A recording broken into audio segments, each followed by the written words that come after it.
আমার স্নেহের শিক্ষার্থী বন্ধুরা, বিজ্ঞান, বাণিজ্য ও মানবিক বিষয়ের শিক্ষার্থী বন্ধুরা, নবম দশম শ্রেণীর শিক্ষার্থী বন্ধুরা, তোমাদেরকে আবারও স্বাগত জানাই আরও একটি নতুন ক্লাসে। আমি মোহাম্মদ হাসান আলী, শিক্ষক, Saint Gregory's School and college.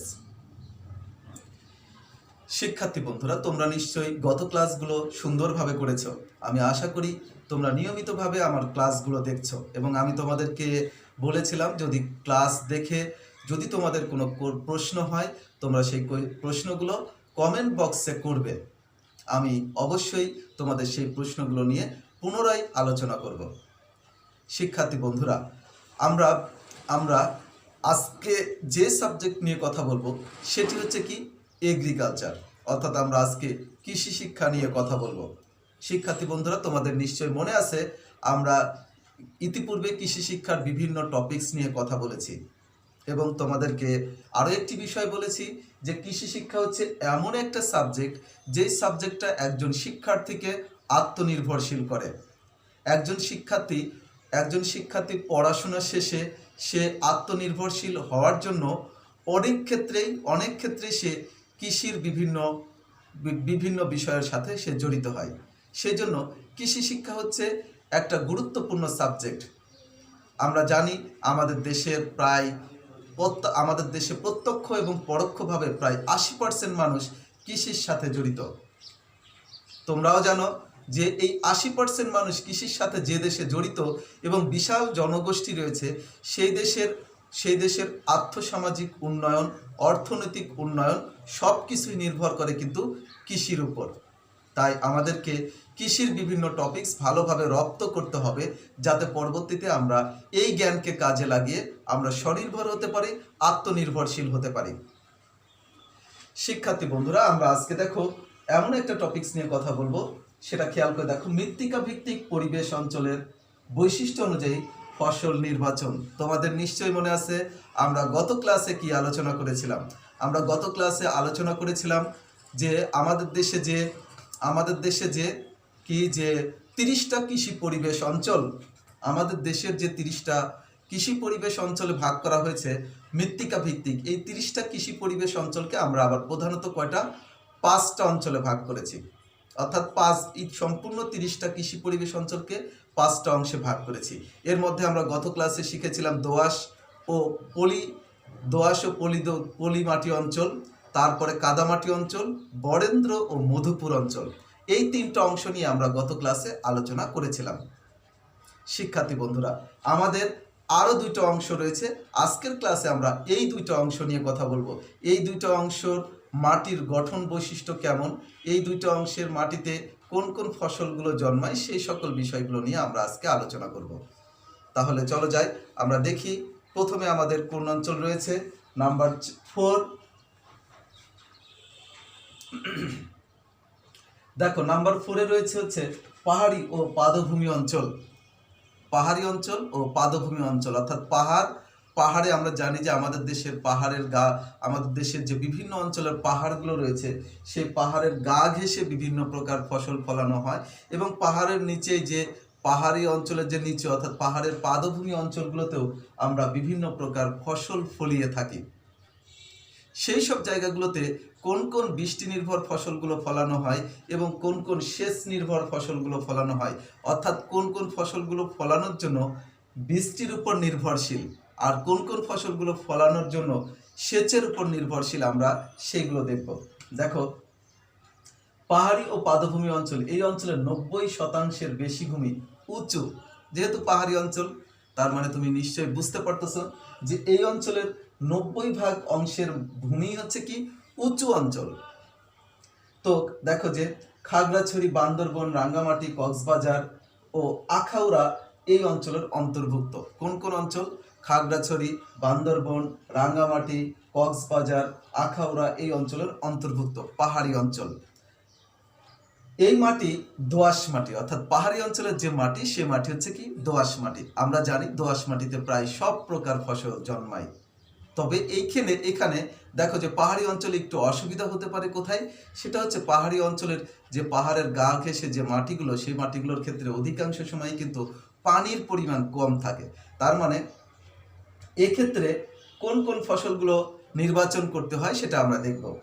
দেখো, জৈব পদার্থ এবং পটাশজাত খনিজের মাত্রা সামান্য, অর্থাৎ জৈব পদার্থ এবং পটাশজাত খনিজ পদার্থের মাত্রা এই পাহাড়ি ও পাদভূমি অঞ্চলে অত্যন্ত কম থাকে। এখানকার মাটির পিএইচ এর মাত্রা 5 থেকে 5.7, অর্থাৎ এখানকার মাটি প্রায় অম্লীয় মাটি। তাহলে আমরা দেখলাম এখানকার মাটি হচ্ছে দোআঁশ মাটি। জৈব পদার্থ ও পটাশজাত পদার্থের মাত্রা থাকে সামান্য। এখানকার মাটির পিএইচ হচ্ছে 5 থেকে 5.7, অর্থাৎ অম্লীয় প্রকৃতির মাটি। পাহাড়ি ও পাদভূমি অঞ্চলের মাটি দোআঁশ হওয়াতে পাহাড়ি অঞ্চলে নানাবিধ ফসল জন্মায়। যেহেতু এই অঞ্চলগুলোতে দেখো পাহাড়ি ও পাদভূমি অঞ্চলের মাটি দোআঁশ হওয়াতে পাহাড়ি অঞ্চলে নানাবিধ ফসল উৎপাদন হয়। নিচে দেখো যে এই অঞ্চলে, অর্থাৎ পাহাড়ি অঞ্চলে বা পাহাড়ি ও পাদভূমি অঞ্চলগুলোতে কি ধরনের ফসল জন্মায়, কোন কোন ধরনের ফসল জন্মায়, আমরা সেই সকল ফসলগুলো আমরা একটু দেখে নিব। এর মধ্যে প্রথমে দেখব বৃষ্টি নির্ভর ফসল নির্বাচন, অর্থাৎ যখন প্রচুর পরিমাণে বৃষ্টি হয় এই বৃষ্টির সময় আমরা কোন কোন ফসল নির্বাচন করতে পারি। দেখো, রবি মৌসুমে আমরা আখ, সরিষা, মসুর, ছোলা, গম ইত্যাদি নির্বাচন করতে পারি। বৃষ্টির উপর নির্ভর করে রবি মৌসুমে আমরা আখ, সরিষা, মসুর, ছোলা, গম ইত্যাদি নির্বাচন করতে পারি। খরিফ ওয়ানে নির্বাচন করতে পারি বোনা আউশ, পাট, বোনা আমন ইত্যাদি। খরিফ ওয়ানে নির্বাচন করতে পারি কি বোনা আউশ, পাট, বোনা আমন ইত্যাদি। খরিফ টুতে আমরা নির্বাচন করতে পারি রোপা আমন, অর্থাৎ এই যে ফসলগুলো, এই ফসলগুলো হচ্ছে বৃষ্টি নির্ভর ফসল। অর্থাৎ যখন প্রচুর পরিমাণে বৃষ্টি হয় সেই বৃষ্টির উপর কেমন পরিমাণে বৃষ্টি হচ্ছে সে বৃষ্টির উপর ভিত্তি করে আমরা এই ফসলগুলো নির্বাচন করতে পারি। কোথায়? পাহাড়ি ও পাহাড়ের পাদভূমি অঞ্চলগুলোতে এই সকল ফসলগুলো আমরা চাষাবাদ করতে পারি। এবার আমরা দেখব হচ্ছে সেচ নির্ভর ফসল, অর্থাৎ সেচ প্রদান করে পাহাড়ি ও পাহাড়ের পাদভূমি অঞ্চলগুলোতে সেচ প্রদান করে আমরা কোন ফসলগুলো নির্বাচন করতে পারি। দেখো, রবি মৌসুমে আমরা নির্বাচন করতে পারি যেমন আখ প্লাস আলু, আখ প্লাস মসুর, বোরো, গম, সরিষা ইত্যাদি। আখ এবং আখ প্লাস আলু, অর্থাৎ আখ লাগানোর পরে আমরা সেই ক্ষেতের মাঝে মাঝে আমরা কি করতে পারি, আলু রোপণ করতে পারি।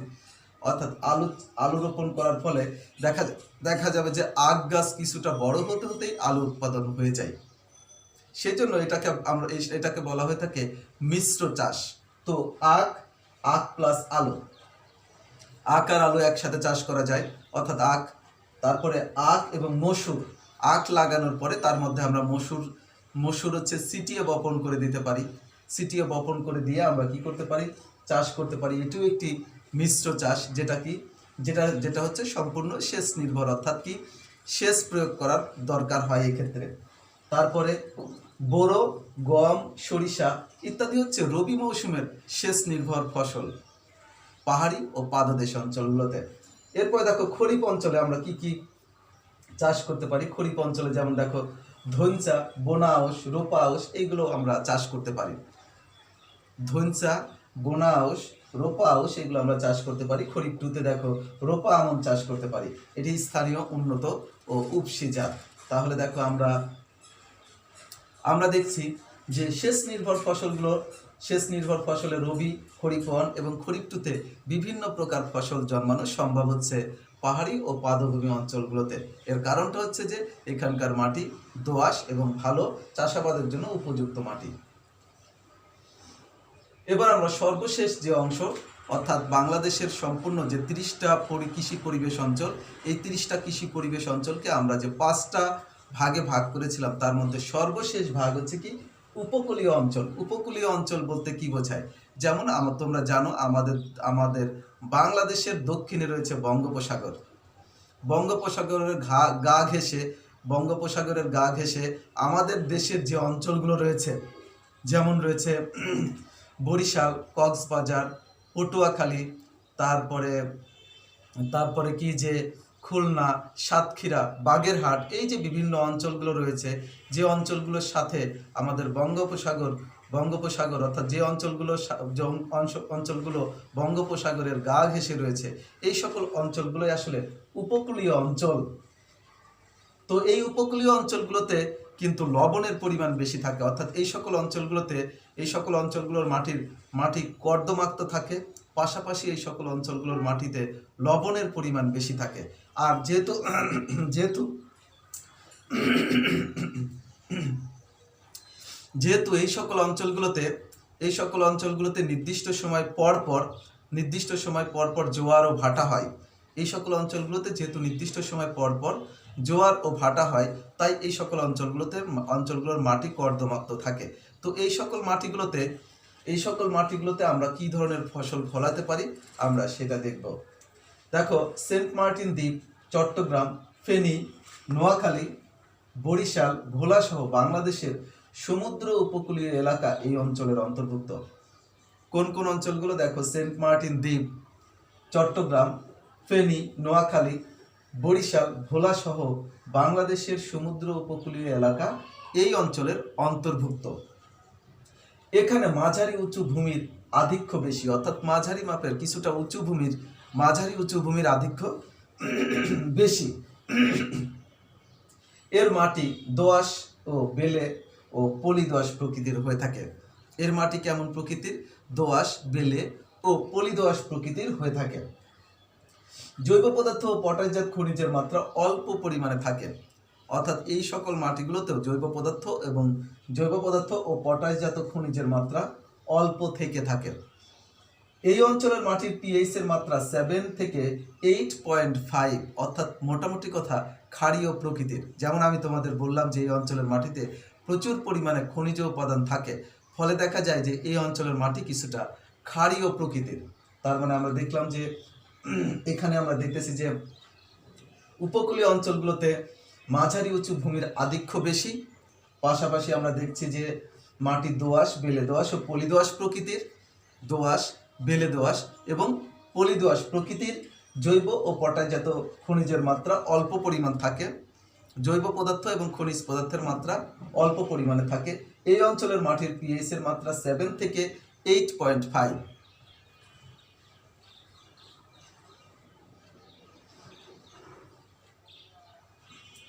চাষ উপযোগী ফসল। এই অঞ্চলে কোন কোন ফসলগুলো ভালো চাষ হয়? দেখো, যেহেতু এখানকার মাটি দোআঁশ, বেলে ও পলি দোআঁশ, তাই বিভিন্ন প্রকার কৃষিপণ্য এই অঞ্চলে উৎপাদন হবে। দেখো, যেহেতু এই অঞ্চলের মাটি হচ্ছে দোআঁশ মাটি, তারপরে বেলে ও পলি দোআঁশ মাটি, তাই এই অঞ্চলে বিভিন্ন প্রকার ফসল উৎপাদন করা সম্ভব হবে। এখন আমরা দেখব এই অঞ্চলের কোন কোন ফসলগুলো, অর্থাৎ বৃষ্টি নির্ভর এবং সেচ নির্ভর কোন কোন ফসলগুলো উৎপাদন করা সম্ভব। বৃষ্টি নির্ভর ফসল, দেখো রবি মৌসুমে কোন কোন বৃষ্টি নির্ভর ফসল এখানে জন্মানো যায়। যেমন দেখো, গম, সরিষা, মুগ, মরিচ, পেঁয়াজ, রসুন, মূলা, বেগুন, শিম, টমেটো, চীনাবাদাম, ভুট্টা ইত্যাদি এই অঞ্চলে বৃষ্টি নির্ভর ফসল। তাহলে কি বৃষ্টি নির্ভর হচ্ছে? গম, সরিষা, মুগ, মরিচ, পেঁয়াজ, রসুন, মূলা, বেগুন, শিম, টমেটো, চীনাবাদাম, ভুট্টা ইত্যাদি এগুলো হচ্ছে বৃষ্টি নির্ভর ফসল। তারপরে খরিফ ওয়ানে যে সকল ফসলগুলো, সেগুলো দেখো যে বোনা আউশ, রোপা আউশ, পাট, কাকরোল, এইগুলো হচ্ছে কি বৃষ্টি নির্ভর ফসল খরিফ ওয়ানে। খরিফ টুতে হচ্ছে রোপা আমন, হচ্ছে কি যে এই খরিফ টুতে চাষ করা যায় হচ্ছে রোপা আমন। এই যে আমরা যে বিভিন্ন প্রকার রবি মৌসুমের খরিফ ওয়ান এবং খরিফ টুতে যে বিভিন্ন প্রকার ফসলগুলো দেখলাম, এগুলো হচ্ছে বৃষ্টি নির্ভর ফসল, অর্থাৎ কম বেশি বৃষ্টির উপরেই নির্ভর করে এই ফসলগুলোর উৎপাদন। এরপরে আমরা দেখব কোন কোন ফসলগুলো আমরা সেচ প্রদান করে উৎপাদন করতে পারি। এমন কিছু ফসল রয়েছে যেগুলো আমরা সেচ প্রদান করে উৎপাদন করতে পারি এই অঞ্চলগুলোতে, অর্থাৎ উপকূলীয় অঞ্চলে এমন কিছু ফসল আছে যেগুলো আমরা সেচ প্রদান করে উৎপাদন করতে পারি। যেমন দেখো, রবি মৌসুমে রয়েছে হচ্ছে বোরো ধান, টমেটো, আলু, সরিষা, তরমুজ, মুগ, মরিচ ইত্যাদি। অর্থাৎ কি যে বোরো ধান উৎপাদন করা যায়, টমেটো, আলু, সরিষা, তরমুজ, মুগ, মরিচ ইত্যাদি, এইগুলো হচ্ছে কি রবি মৌসুমে চাষ করা যায় সেচ প্রদান করে। তারপরে দেখো, খরিফ ওয়ানে রোপা আউশ উৎপাদন করা যায় খরিফ টুতে রোপা আমন উৎপাদন করা যায়। অর্থাৎ খরিফ ওয়ানে রোপা আউশ এবং খরিফ টুতে রোপা আমন উৎপাদন করা যায়। এই সকল ফসলগুলো আমরা সেচ প্রদান করে, অর্থাৎ আমরা মানে কি সেচের ব্যবস্থা করে উপকূলীয় অঞ্চলে এই সকল ফসলগুলো উৎপাদন করতে পারি।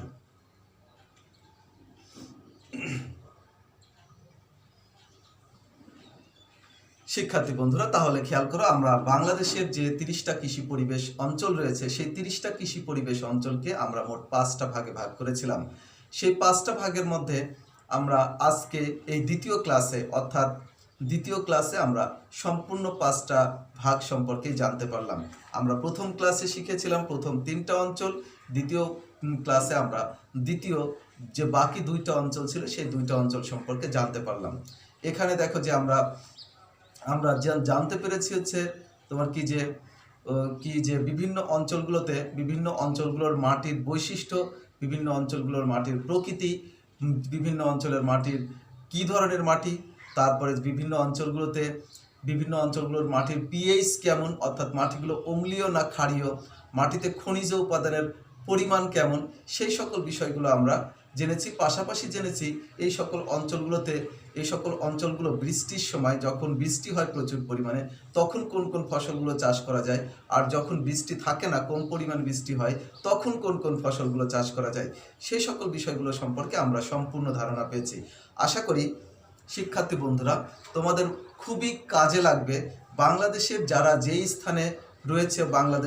যেই স্থানে জন্মগ্রহণ করেছো সেই সকল অঞ্চলগুলোর মাটি কেমন, সেটা তুমি যদি এই ক্লাসে অংশগ্রহণ করো তাহলে বুঝতে পারবে। পাশাপাশি তুমি খুব সহজেই তখন নির্বাচন করতে পারবে আমি বৃষ্টি নির্ভর কোন কোন ফসলগুলো ফলাবো এবং সেচ নির্ভর কোন কোন ফসলগুলো ফলাবো। এতে তোমার কি হবে যে তোমার ফসল উৎপাদনের পরিমাণ বাড়বে, তারপরে ফসলের উৎপাদন যেমন বাড়বে, পাশাপাশি তোমার ফসল উৎপাদন সম্পর্কে বিভিন্ন প্রকার জ্ঞান অর্জন হবে। অর্থাৎ তুমি ফসল উৎপাদন করে লাভজনক অবস্থায় যেতে পারবে, অর্থাৎ নিজে সেলফ ডিপেন্ডেন্ট হতে পারবে, পরিবারের উন্নয়ন ঘটাতে পারবে, দেশের উন্নয়ন ঘটাতে পারবে। শিক্ষার্থী বন্ধুরা, তাহলে আজ এ পর্যন্তই। সবাই ভালো থাকবে, সুস্থ থাকবে। দেখা হবে পরবর্তী ক্লাসে আরও কোনো একটা টপিকস নিয়ে, কোনো একটা চ্যাপ্টারের, কোনো একটা পরিচ্ছেদের কোনো একটা অংশ নিয়ে। খোদা হাফেজ।